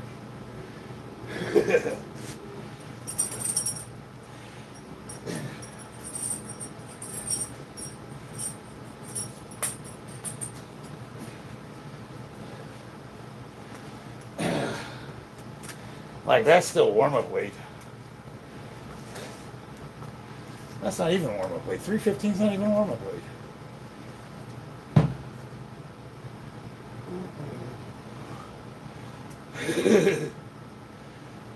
you can't hit raw seeing earth. What the fuck are you talking about? That's like the dumbest thing I've ever heard in my life. why would I want to risk at the age of 52, why would I want to risk injury for some stupid fucking belt rule that some dipshit that doesn't even compete came up with, when not any of those motherfuckers has records? No, none of them could squat anywhere near what I could. I mean, wear a belt that doesn't count. For what?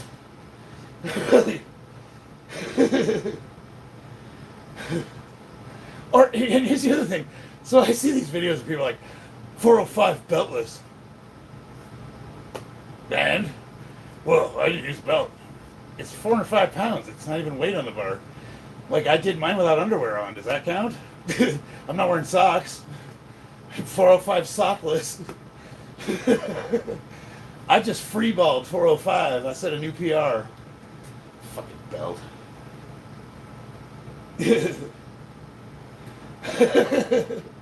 Oh, you wore a belt. That doesn't count. Yeah, because belts add so much to your lift. It's not the fucking anabolics or decades of training. It's the belt. Like, that's so stupid. It's not even, I don't even know where to begin with that. I don't know who comes up with these dumb rules for lifting. Again, like, I'll be doing, like, purposely, like, a set of, like, what do they call it? Range of motion. You shorten the range of motion and you do one, like, kind of like 21s on when you're doing curls. And I'll, like, be purposely trying to do in a specific range of motion, and some dumbass online will be like, no, those squats counted. For what, exercise? Like, what? They didn't count for training? Like, are you so sad that the closest thing you'll come to competition is, like, judging gym lifts? Like, fucking go join a federation and get on the platform, motherfucker. Because here's the thing. My records are online. You can just look me up. And unless you're in the top 10 best ever,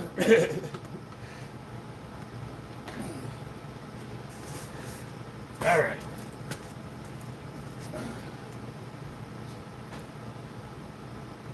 I don't know. See, normally I don't used to get pissed off like that, but there's something that when people, I don't know why it bothers me so much with the belt, because people, that's such a fucking stupid thing. Like, as if using or not using a belt adds any significant difference.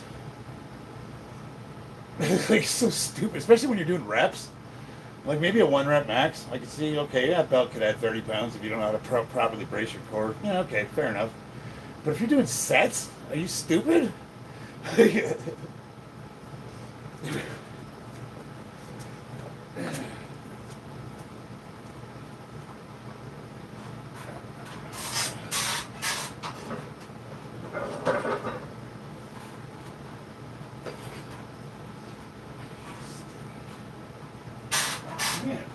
fucking slimy. Need a towel. I'm sweating like Shaquille O'Neal in a free throw line.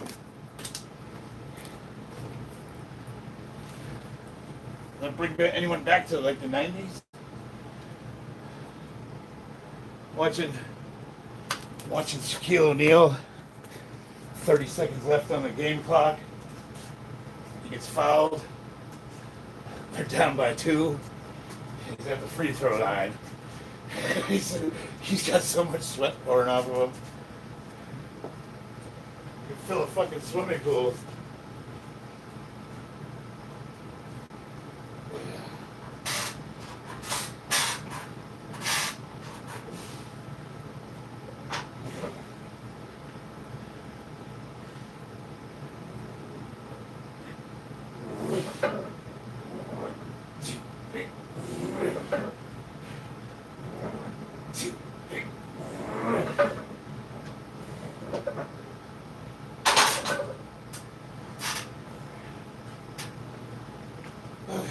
Those are pause squats. I'm gonna do.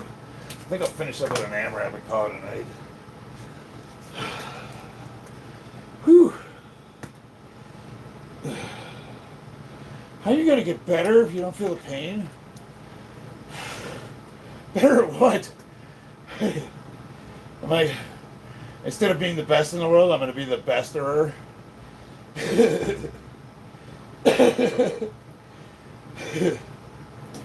I'm like, well, I've got doctors and physical therapists and international elite trainers.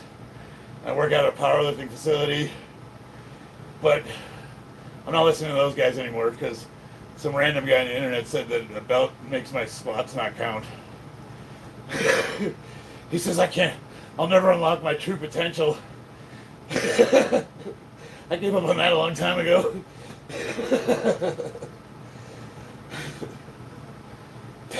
Like, how can you overcome battles without pain? Well, what battles have you been through, my friend? Let's hear your sage and life advice. Regale us with your near-death experiences and how you've traveled the world and faced a multitude of enemies. How you've overcome this visceral pain and suffering. We've come to this place where you can enlighten us with your wisdom. How many times have you been divorced? I don't know. Call your mom up and ask her. Are we back on again or not?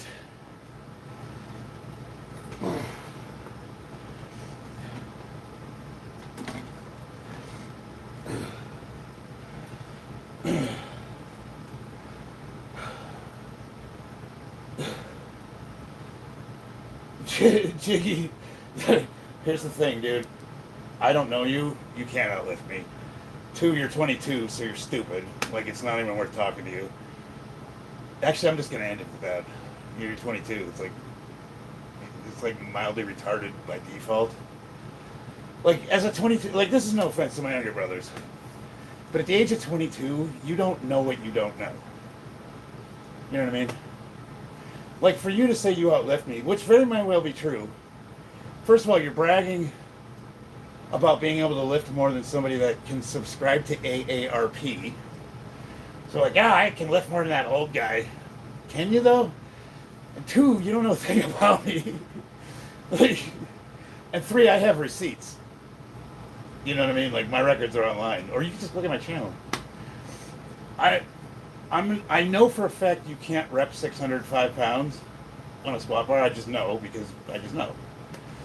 And that's my opening video to my channel. I have 605 pounds on the bar and I hit it for like a set of 5. So, and that's just a random gym video. So, unless you can show me a video where you can do the same thing, I can't take you seriously, brother. You look 68. I feel 75.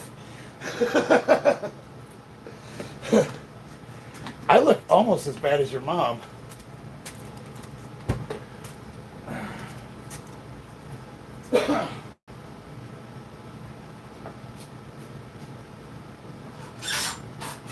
My birth certificate says 52. My blood work says 74. And my bone pain says 80. There must be a storm brewing because my bone just aching. Ugh. Yeah.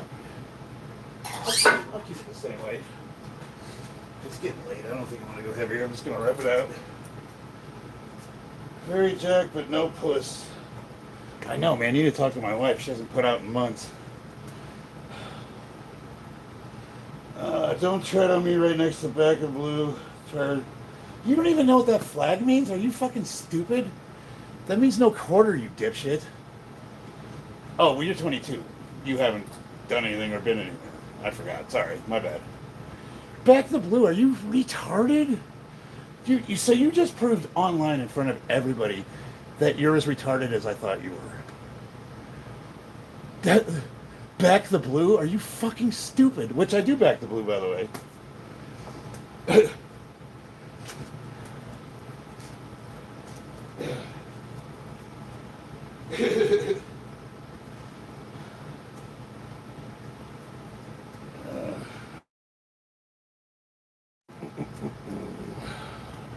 I'm actually just gonna get rid of this asshole.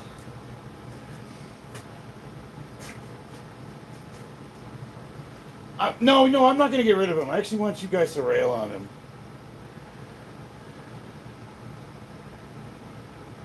Like, I don't care about this guy. Yeah, and I'm just gonna get rid of him.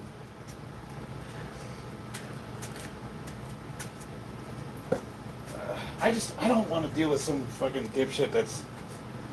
He probably still lives with his mother. Back the blue. Back the blue. Are you fucking... Oh my god. If he understood how retarded that made him look in front of everybody, I should clip that and just play that on a loop. And then send it to his channel so that he could put it on his channel to show all of his friends.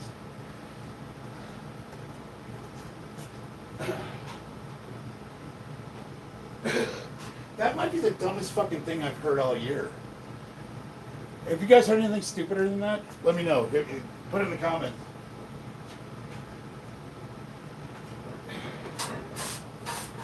Shit, it's sliding off my back.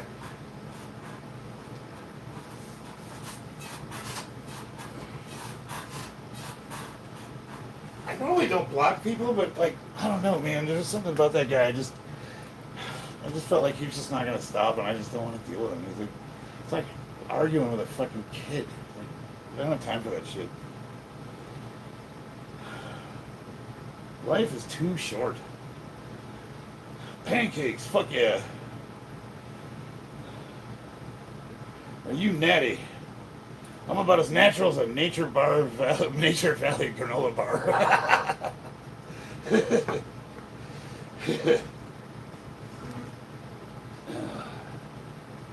All right, I need to do this so I can at least say I got some exercise in. I'm like arguing with myself. I'm like, I've done enough. I don't need to do anymore. It's only shit. I need a towel. My back is slimy.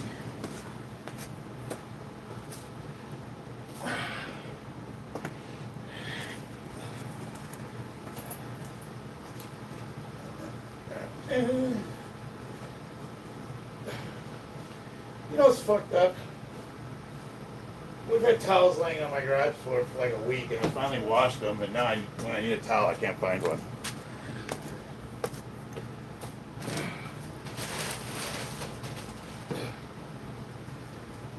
There we go. Bird. The bird is the word.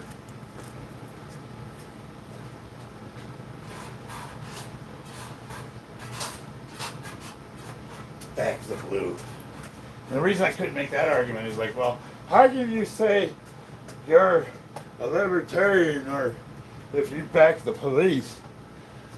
And it's like, okay, the difference between like an anarchist or a libertarian or someone along those lines at the age of 22 is it's all or nothing. You're either 100% against the state or you're 100% for it. You're either a statist or you're a free man.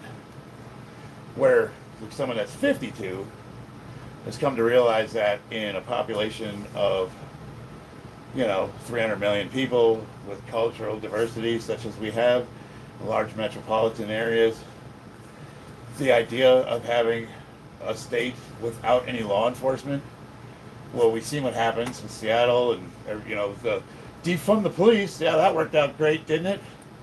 Like the idea that you would want to live in a society, it's like, I don't know, but you can't have conversations like that with people because they don't. It doesn't. It's either all or nothing. It's the same thing like these young guys that they're into socialism or communism. They haven't read a history book, and most of them can't even read. Actually, if you think about it, like most, I hate to say it, but the demographics, the statistics for education, basic learning, basic liberal arts education is really, really bad for that age group. And it's not their fault either. It's like a failure of the school system, and I'm seeing it now with my kids that are going through. It's like my daughter, both my son and my daughter read really well, but it's because they got taught outside of school. Not if we would have just let them go to school, they would be stupid. It is frightening how little they're teaching these kids in school. So it's not their fault. It's like I said, it's that Dunning-Kruger thing. You don't know what you don't know. But the difference is, it's like me at 22, you couldn't tell me that I didn't know anything because I had to learn it the hard way. And now me at 52, I just assume I don't fucking know. I'm a moron. Like, I don't know. I really don't know. Like, I don't. The kid could be stronger than me. I don't care. I was actually just saying that to piss him off. Like honestly, it doesn't even matter. Like, the idea that if I can bench more than you, I'm somehow a better person, like, is so stupid. Like, I bench more than you. I'm like, okay, cool, dude. Like, I took a shit that was bigger than yours, and like, whatever. But you know what I mean? It's like, it's, I don't know. And then when you're trying to have discourse with somebody like that, you realize that you're just smashing your head against the wall because their comebacks are distilled down to, I know you are, but what am I? You know what I mean? Like, you have that flag next to Back to Blue, says it all. And in that moment, I realized, like, oh, this is not somebody I can have a conversation with. Like, this guy's fucking stupid. But he's what's called weaponized ignorance. Like, he's so dumb that he's going to keep yelling to the point of being violent about his opinion and not even realizing how the rest of the world sees him. And it's like, why am I, as an adult, as a grown-up, why am I even going to entertain having any kind of a conversation with a person like that, knowing that there's nothing I could possibly say to this person that's going to sway him in either direction other than the one that he already believes that he knows, if that makes sense. It's like you can't argue capitalism with somebody who's a communist that was born in the last 20 years, because they know. Like, it's like I was still alive when they were executing people in Russia. Like, read a history book, stupid. But it's like there's really nothing you can say to people like that. It's just like you just got to send them on their way and be like, I'll figure it out eventually. But the problem is now they're getting to the age where they can start influencing people around them, and you're starting to see that weaponized ignorance kind of creep its way into like societal opinion. They're voting. Ugh. Can you imagine that? Ugh. Oh, man. Cheap. I don't want to hit the weights, but I'll do it. I'll get the set in. I kind of feel bad, though, because I'm making a policy not to block anybody. I didn't block them because I don't care if your opinion's different than mine. I feel like it's just tiring. I'm exhausted trying to talk to people like that.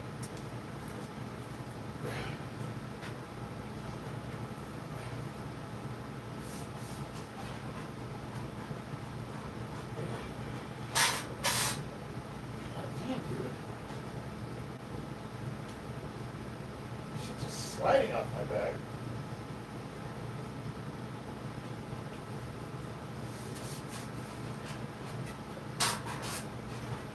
There we go.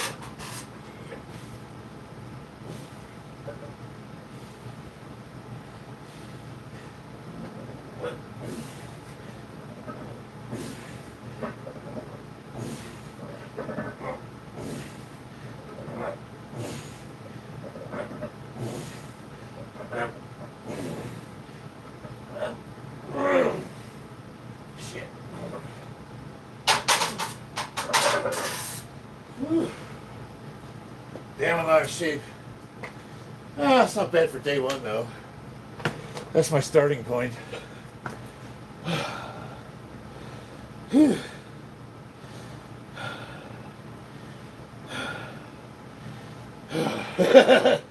Mark Peace, hell yeah, brother. What happened to the mods? It's been a quiet, dude. I haven't streamed in a while. This is my first day back after like a month.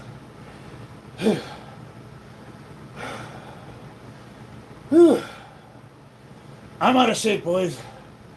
That's okay. This is day one. I gotta get back to. I got some work to put in. Give me a month.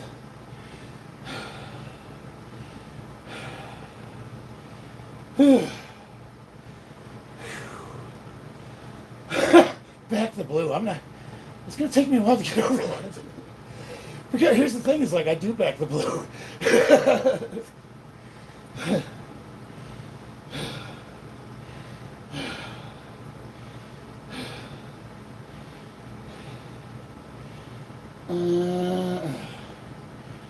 Aw. I can't see my chat. This thing's locking up on me.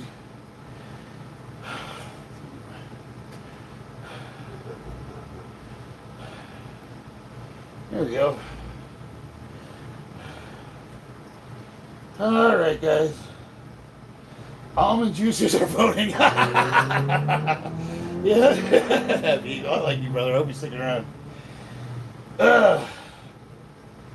The next video in the live feeds for me is some bullshit vegan juicing and almond or some shit.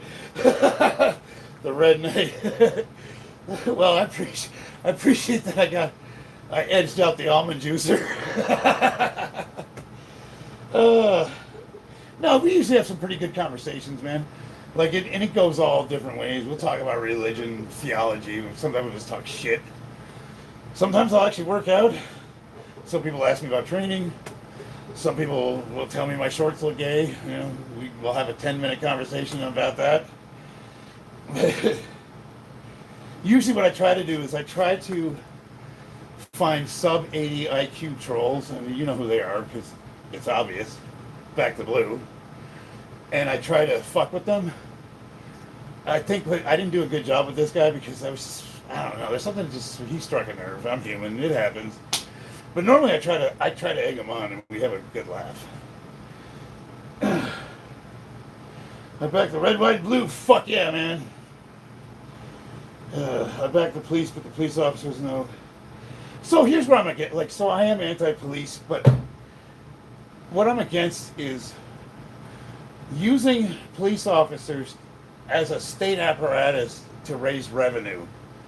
Meaning, I get 3 fucking tickets for speeding on the highway, but I'll be well dead before any of them come to my house if I'm getting murdered. You know what I mean? It's like, it's not to protect and serve anymore, it's to get funding for the governor. So, that I will say I'm anti-police. But, you have to have police. Like, we all saw what happened during the lockdowns when they tried to defund the police and shit. No, thank you. And they do have a hard job. My brother-in-law's a police officer. My dad's a retired police chief. I got a lot of friends in law enforcement, and I got plenty of criticism for how the government's utilized the police, but for the most part, they're providing a really good, important service. I just wish they spent more time actually protecting and serving instead of, do you know I pulled you over? Yeah, it depends how long you were following me for, asshole.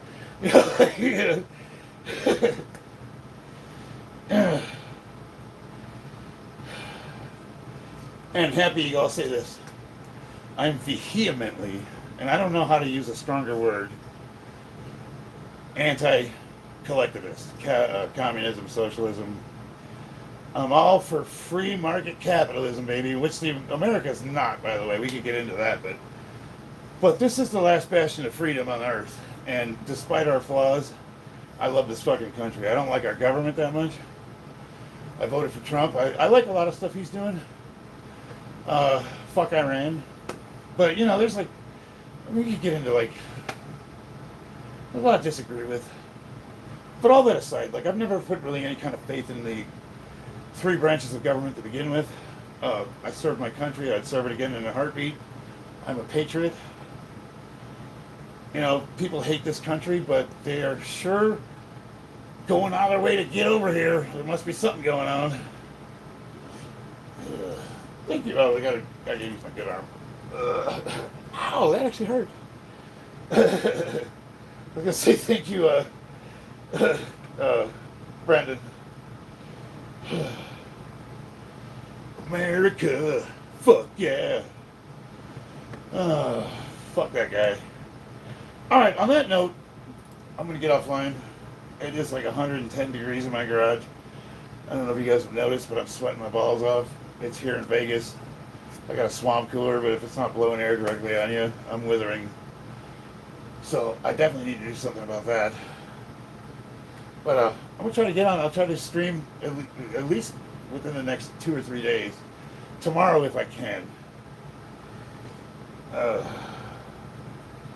And on that note, I had fun tonight. Thanks for a good night. First day back, it was pretty enjoyable. We usually get a little more irreverent. We usually laugh a little more. It's never this serious. I'll see you guys on the battlefield.